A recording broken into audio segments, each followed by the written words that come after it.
আসসালামু আলাইকুম রহমতুল্লাহ। সম্মানিত ভিউয়ার্স, আজ আলোচনা করব আপনি কোথায় সেজদা দিচ্ছেন, মাটিতে নাকি আল্লাহকে। আজকের আলোচনা যদি একটু মনোযোগ দিয়ে শুরু থেকে শেষ পর্যন্ত শুনতে পারেন তবে অবশ্যই বুঝে যাবেন। দেখুন দরদি, আপনি যে মনে মনে ভাবছেন যে আমি মাথা মাটিতে রেখে আল্লাহকে সেজদা করিতেছি, অর্থাৎ কপাল ঠুকে আল্লাহকেই সেজদা দিচ্ছি, এভাবে কিন্তু আল্লাহ কখনো সেজদা পায় না। শুধু আপনার মাটিতেই সেজদা দেওয়া হয়ে গেল। কেননা দয়াময় আল্লাহ সূরায়ে আম্বিয়ার 21 নম্বর আয়াতে বলেন, তারা কি মাটিকে মাবুদ বানিয়ে নিয়েছে যে তারা তাদেরকে জীবিত করবে।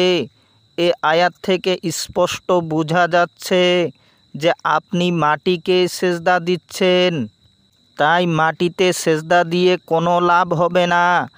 আপনি যতই মনে মনে ভাবুন যে আমি তো আল্লাহকে সেজদা দিচ্ছি, সেজদা দিতে হলে আপনার চেহারাকে অর্থাৎ আপনার মন বা ইচ্ছাকে আল্লাহর ইচ্ছার সাথে বিলীন করে দিতে হবে, তবেই আল্লাহর সেজদা হয়ে যাবে। কেননা আপনি যখনই নামাজে দাঁড়িয়ে বলেন ইন্নী ওয়াজ্জাহতু ওয়াজহিয়া লিল্লাযী ফাতারাস সামাওয়াতি ওয়াল আরদা হানিফাও ওয়া মা আনা মিনাল মুশরিকিন, অর্থাৎ নিশ্চয় আমি আমার চেহারাকে আল্লাহর কাছে একনিষ্ঠভাবে ন্যস্ত করছি, যিনি দেহ মনকে চূর্ণ বিচূর্ণ করেন, আর আমি মুশরিকদের দলভুক্ত নই। এভাবে আপনি প্রতিনিয়ত বলছেন, অথচ আপনি মিথ্যাময় জীবনযাপন করছেন, অর্থাৎ মিথ্যায় পড়ে আছেন। এভাবে কি সেজদা হবে? কখনো না। এভাবে কেবল আনুষ্ঠানিক সেজদা হয়ে যাবে, কিন্তু প্রকৃত সেজদা হবে না।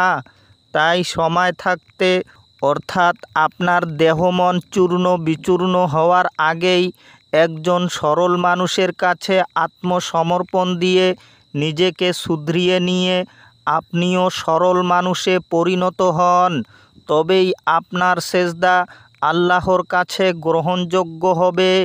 সবাই ভালো থাকুন, সুস্থ থাকুন। খোদা হাফিজ।